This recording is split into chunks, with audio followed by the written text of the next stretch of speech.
किसी का निवास स्थान जो है वो खदान से 500 मीटर की दूरी तक भी नहीं होना चाहिए। लेकिन यहाँ पर गाइडलाइन की खुली और उड़ा रहे हैं धज्जियां यहाँ पर।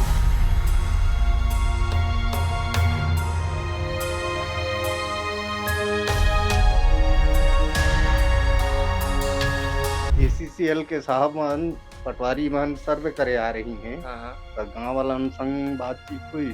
हाँ, ये सब क्या है ना, कहीं न कहीं जनप्रतिनिधि और प्रबंधन इसमें जो है ग्रामीणों का सहयोग नहीं कर रहे हैं, जिसके कारण जो है कुंजनी उमन से का होइस के नहीं होइस, बातचीत होइस के झपटा उपटा होइस, उमर ऊपर केस करे हैं। जब पीछे दौड़ सकता अभी मैं पेशी जात हूँ। तो चलिए फिर मैं समर्थ आदमी लोगों के लिए आने वाले समय में ये सबसे बड़ा सरदर्द बनने वाला था। अभी हम उसी खदान के पास खड़े हैं। इसे कुसमुंडा खदान कहा जाता है और जो खदान है लगभग जो है 10-12 किलोमीटर बड़ा है।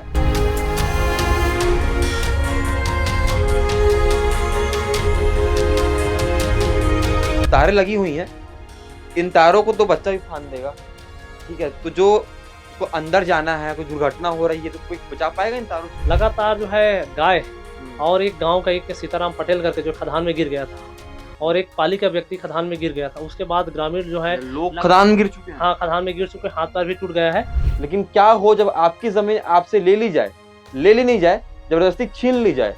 छीनने के बाद आपको कहा जाए कि यहाँ जगह से भाग जाओ। भागने के बाद आपको कहा जाए ना पैसे मिलेंगे ना नौकरी मिलेगी। ज्यादा मतलब कितने पोस्ट खाली है वहाँ पे, क्या बता सकते हैं? अभी फिर भर्ती हुआ है। यहाँ पोस्ट का कोई ये नहीं है। आते जा रहे हैं, लेते जा रहे हैं, बाहर से मंगा रहे हैं आदमी। मेरा चैनल जो है इसका माध्यम बन के पूछना चाहता है कि सन 1978 के बाद से कोरबा में जो है विकास के नाम पर क्या विनाश हुआ है वो आपको मेरे दाहिने हाथ में दिखेगा। दिखाएंगे आप नीतीश। यहाँ पर जो है अगर कोई फिसला तो उसके बचने के चांसेस क्या होंगे वो आप जानेंगे। दोस्तों, गांव, जब भी हम गांव शब्द सुनते हैं ना तो हमारे दिमाग में कुछ ऐसा विजुअल आता है। एक ऐसी तस्वीर आती है जहां पर कुछ लोग अपने घर के सामने आट में बैठे होंगे, कुछ लोग बात कर रहे होंगे और कुछ ऐसा ही माहौल होगा जहाँ पे पेड़ होंगे, पौधे होंगे, खेत होगा, एक ट्रैक्टर खड़ा होगा, कुछ खेत होंगे। लेकिन आज जिस हम गांव में खड़े हैं, ये गांव जो है वो धीरे धीरे करके खंडहर में तब्दील हो रहा है। ये गांव की एक तस्वीर अभी आपने मेरे दाहिने हाथ पे देखी और आपको दिखाऊंगा मेरे बाहिने हाथ पर एक सी गांव की एक दूसरी तस्वीर जो देखने में किसी हॉलीवुड मूवी के VFX की तरह दिख रही होगी। देखने में लगता होगा यहाँ पर कोई भूकंप आया होगा।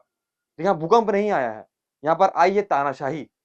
यहाँ पे आई है तानाशाही एक कंपनी की जिसने लोगों के जीने का मौलिक अधिकार जो है उनसे छीन लिया है। आज संरक्षण कौन देता है वो आप बताएंगे।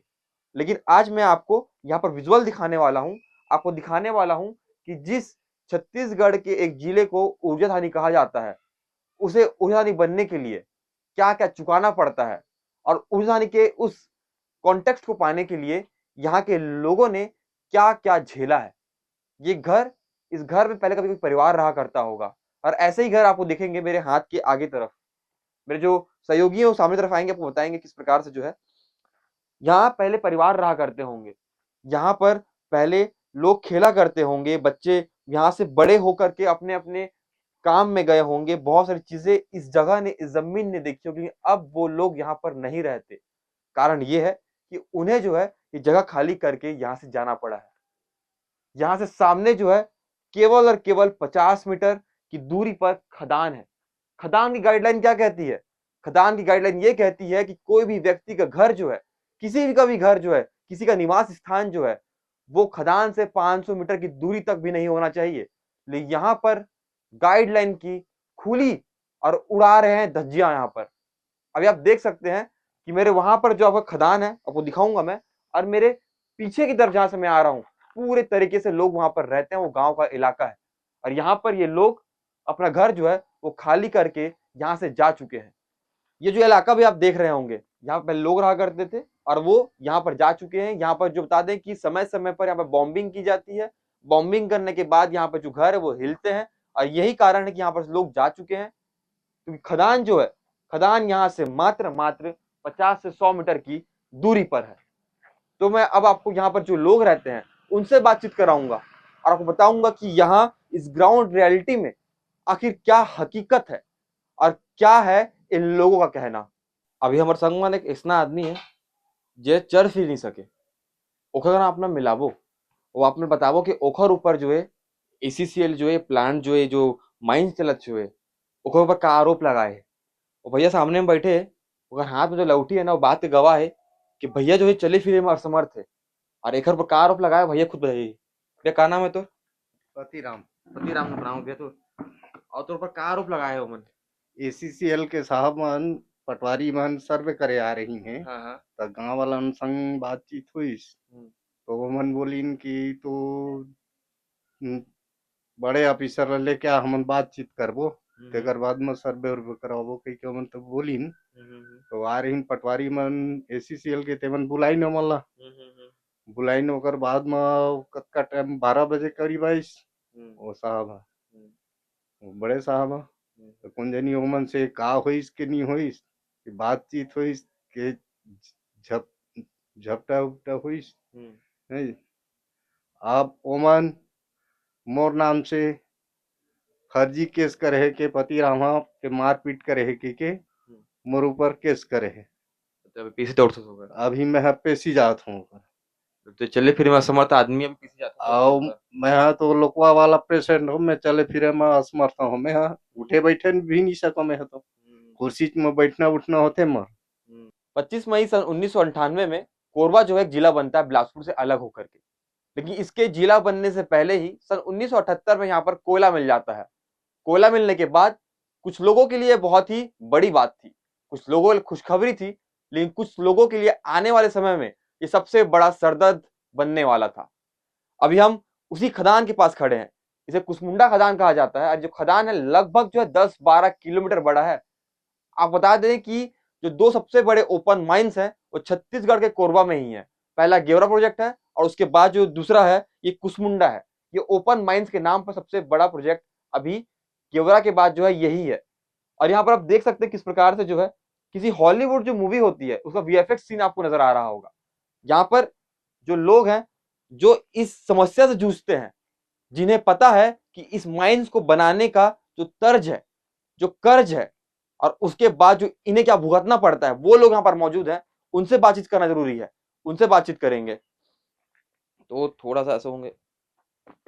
भैया नमस्कार आप लोग को। नमस्कार भैया क्या नाम है आप लोग का? जी, मेरा नाम अशोक कुमार पटेल है और मैं ग्रामचंद नगर जटराज का भू स्थापित हूँ। जी जी जी। क्या भैया क्या समस्या है, थोड़ा सा ये तो थोड़ा समझाएंगे कि खदान क्या है, इससे क्या दुष्प्रभाव पड़ रहे हैं और अभी आप लोग इस चीज को कैसे हैंडल कर रहे हैं? खदान अभी आप देखेंगे वो किनारे में भी देख सकते हैं कि कितना जो है जहरीला धुआं जो निकल रहा है। दिखाएंगे आपको जो मेरे भाई हैं हाँ, वो।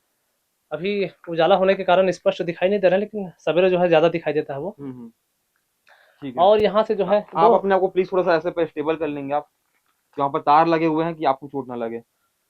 ठीक है, स्टेबल है आप? 200 मीटर, और देखो वहां पर जो है एकदम जहरीला धुआं निकल रहा है कोयले से, और 200 मीटर की दूरी पर जो है घर है। तो आप सोच सकते हैं कि अच्छा मैं गलत हूँ तो मुझे बताइएगा। मैंने दर्शकों को बताया है कि 500 मीटर 1 किलोमीटर तक के किसी भी रहवासी का रहना प्रतिबंधित होता है खदान के। यहाँ पे तो 100 मीटर में घर है। हाँ, ये सब क्या है ना, कहीं न कहीं जनप्रतिनिधि और प्रबंधन इसमें जो है ग्रामीणों का सहयोग नहीं कर रहे हैं, जिसके कारण जो है एसीसीएल प्रबंधन खदान को जो है गांव में घुसा चुके हैं। और ये डीजीएमएस के नियम के जो है विरुद्ध है, इतना नज़दीक जो है नहीं होना चाहिए। अच्छा यहाँ पर जो मैं देख पा रहा हूँ कि ये जो तार लगी हुई है, मेरा भाई दिखाएगा आपको जो मेरा सहयोगी है, ये जो तारें लगी हुई हैं, इन तारों को तो बच्चा भी फांद देगा। ठीक है, तो जो उसको अंदर जाना है, कोई दुर्घटना हो रही है तो कोई बचा पाएगा इन तारों से किसी को? नहीं, बगल में घर है तो ये पहले क्या होता था, इसमें पहले सुरक्षा की दृष्टि से जो फेंसिंग में नहीं किया गया था। लगातार जो है गाय और एक गांव का एक सीताराम पटेल करके जो खदान में गिर गया था, और एक पाली का व्यक्ति खदान में गिर गया था। उसके बाद ग्रामीण जो है लोग खदान में गिर चुके हैं। हाँ, खदान में गिर चुके हैं, हाथ पैर भी टूट गया है।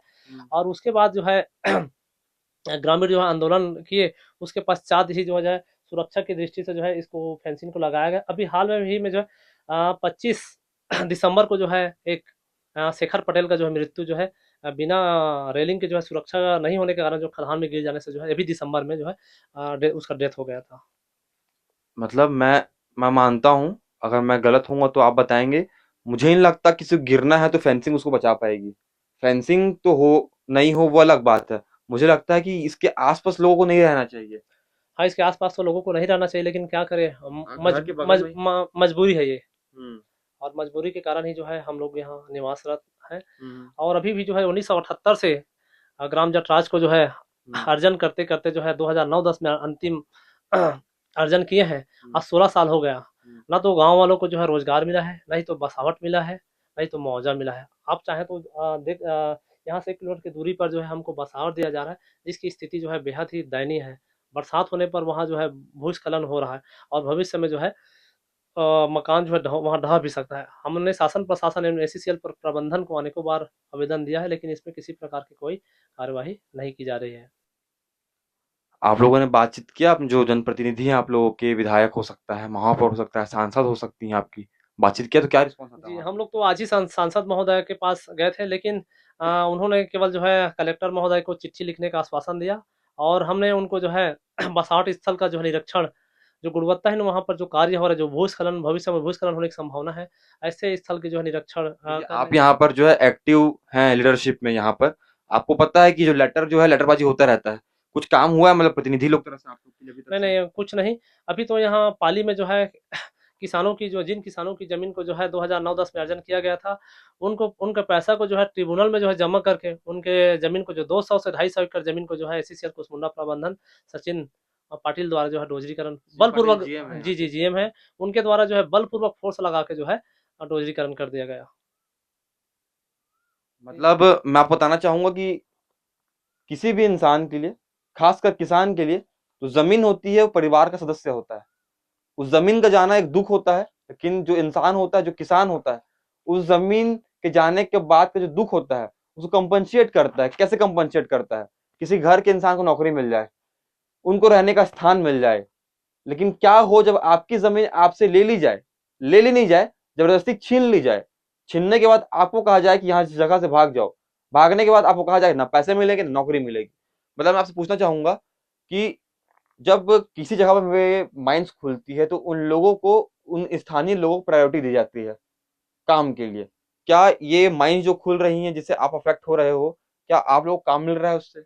नहीं, कुछ लोगों को दिए हैं, लेकिन अधिकांश लोग जो है अभी भी जो है रोजगार के लिए जो भटक रहे हैं।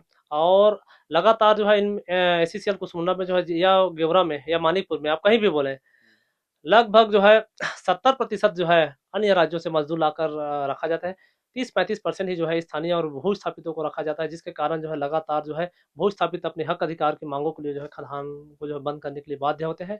और जब शासन प्रशासन को आवेदन देते हैं तो इसमें किसी प्रकार का निराकरण जो है शासन प्रशासन द्वारा नहीं किया जाता है। और मजबूरी पे जब किसान अपने हक के लिए जब खदान को जो है मजबूरी होकर संवैधानिक तरीका से जब बंद कराते हैं, तो उनके ऊपर जो एफआईआर दर्ज करके उनको जेल भर दिया अच्छा, हमारी थोड़ी देर पहले बात हो रही थी, आपने बताया भी था पहले जब हम बात किए थे कि आपके ऊपर भी बहुत करोड़ों रुपए का मानहानि केस किए हैं। हाँ जी जी, ये लगभग 2 साल पहले का है। 1 करोड़ 24 लाख का मानहानि जो है राजेंद्र पटेल और मेरे नाम में जो है एसीसीएल कुसमुंडा प्रबंधन द्वारा किया गया है। 1 करोड़ 24 लाख रुपए। जी जी। मतलब मैं फिर से कहना चाहूंगा कि 1 करोड़ 24 लाख रुपए मैंने और बहुत सारे लोगों ने साथ में नहीं देखे होंगे, और इन्होंने भी नहीं देखे होंगे। अगर देखे होते तो ये यहाँ पर इस प्रकार से लड़ाई नहीं लड़ रहे होते। बात करना जरूरी है। जो यहाँ पे युवा भैया लोग उनसे बात करते हैं, थोड़ा सा आप आगे आएंगे, थोड़ा सा आप जो भी आप आ जाए बताएंगे, बात करेंगे। आइए आइए आप आइए, मैं पूछ लूंगा। अच्छा, एक बात बताएंगे आप कि क्या नाम पहले बताएंगे आप? मेरा नाम रविंद्र कुमार है। जी जी। अच्छा, आपकी क्या एज होगी भाई आपकी अभी?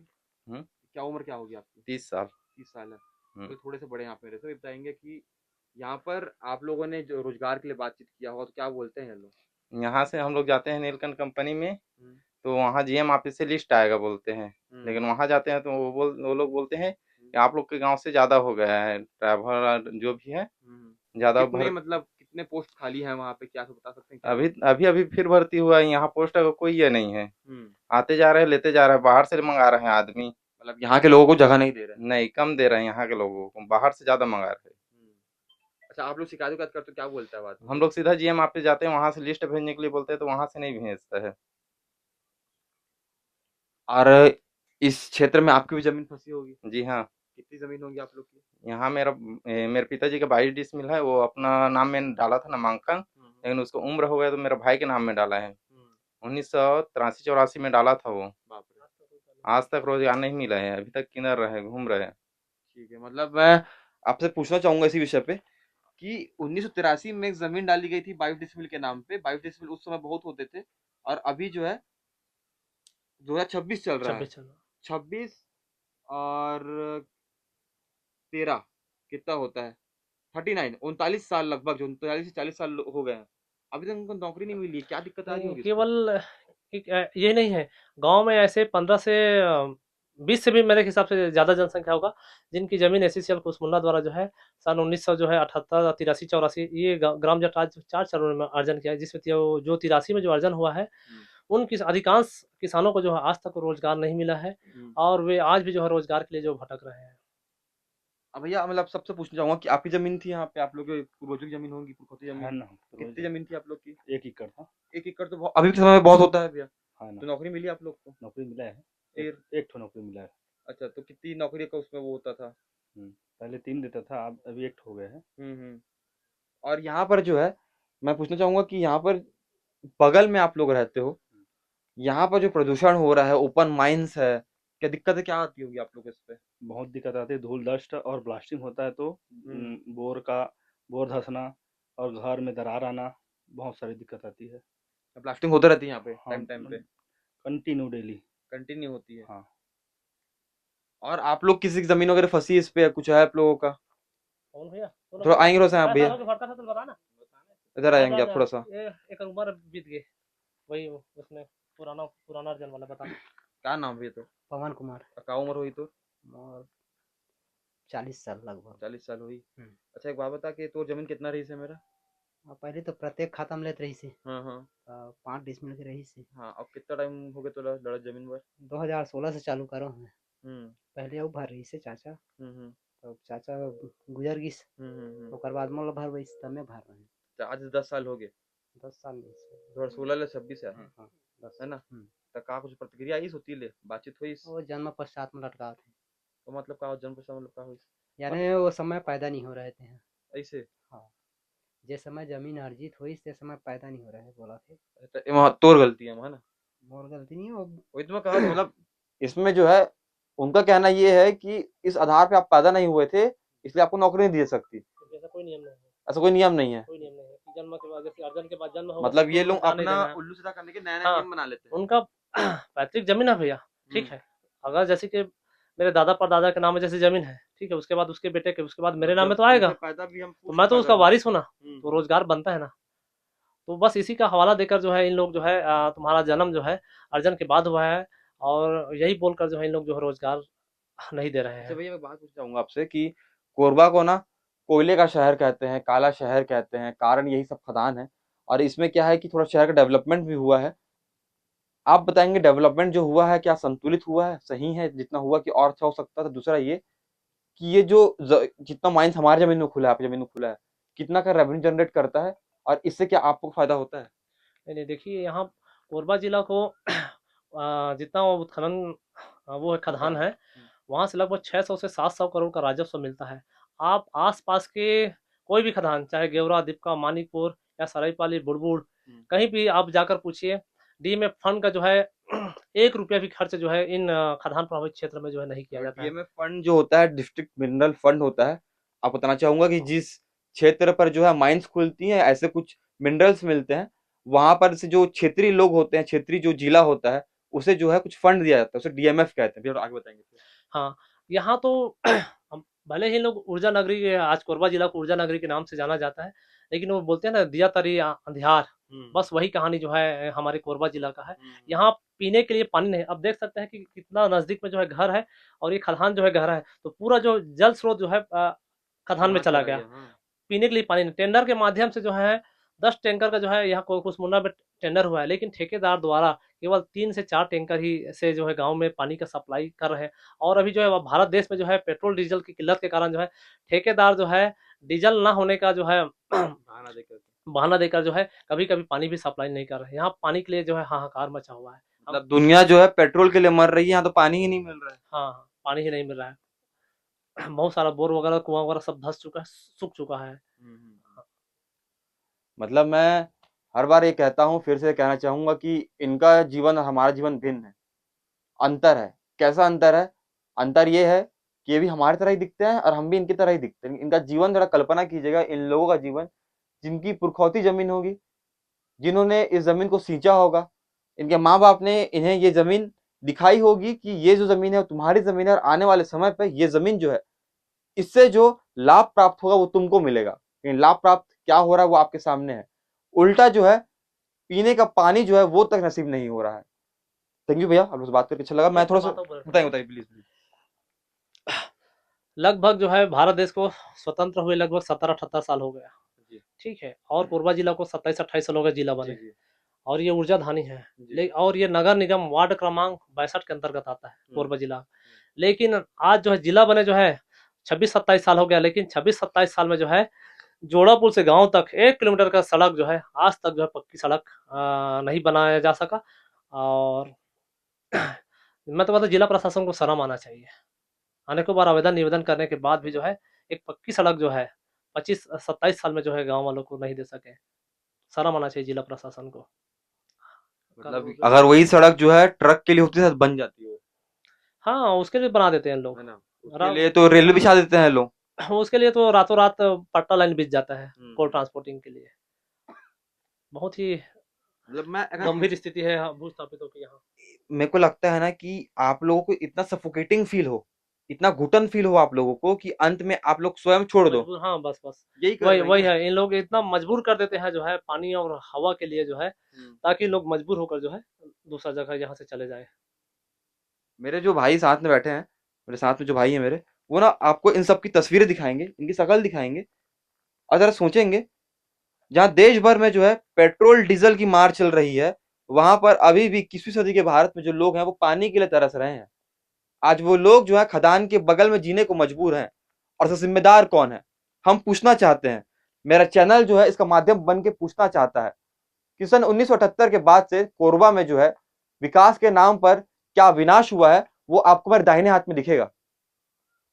ये जो खदान आप देख रहे हैं लगभग 10 किलोमीटर लंबी है, लगभग 3 किलोमीटर चौड़ी है, और हर साल जो है 700 करोड़ का जो रेवेन्यू है वो कोरबा जो है जनरेट कर देता है। लेकिन उसके बाद जो यहाँ की स्थिति है वो आप देख सकते हैं। जैसे भैया ने कहा शर्म आनी चाहिए। शर्म किसे आनी चाहिए वो विषय है, लेकिन ये जो लोग आज भुगत रहे हैं, ये जो लोग आज इस समस्या को देख रहे हैं, ये बात सबसे बड़ी है। आपको मैं दिखाऊंगा फिर से एक बार अंत में जो विजुअल है उसको करके, तो साथ में भाइयों थोड़ा देख करके आना, देख के आना थोड़ा सा। ये देखेंगे आप, मतलब दिखाएंगे आप नितेश, यहां पर जो है अगर कोई फिसला तो उसके बचने के चांसेस क्या होंगे वो आप जानेंगे। ये जो आप सामने अपने तस्वीरें देख रहे हैं, जिस भी डिवाइस पर वीडियो देख रहे हैं, वो वीडियो देखकर कल्पना कीजिए कि ये जो लोग मेरे ये दाहिने हाथ में जो लोग रहते हैं, ये जो घर दिख रहा होगा आपको, जूम कर दिखाएंगे नितेश आपको, ये जो घर आपको दिख रहा होगा इसके बगल में रहते हैं। जब ब्लास्टिंग होती होगी तो इनके साथ क्या होता होगा, इन पर क्या बीतती होगी, यही लोग जानेंगे। खैर, दो चीजें होती है दोस्तों, या तो क्या फर्क पड़ता है ये बोलकर हम इस वीडियो को टाल दें, या फिर जिम्मेदारी से इस वीडियो को शेयर करें उन तक जो जिम्मेदार हैं।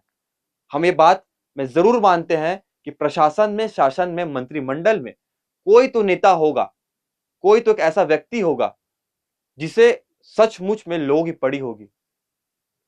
तो ये कोरबा था, जिसे काला शहर कहा जाता है। क्यों कहा जाता है? वो सच, वो सब, वो आपके सामने है।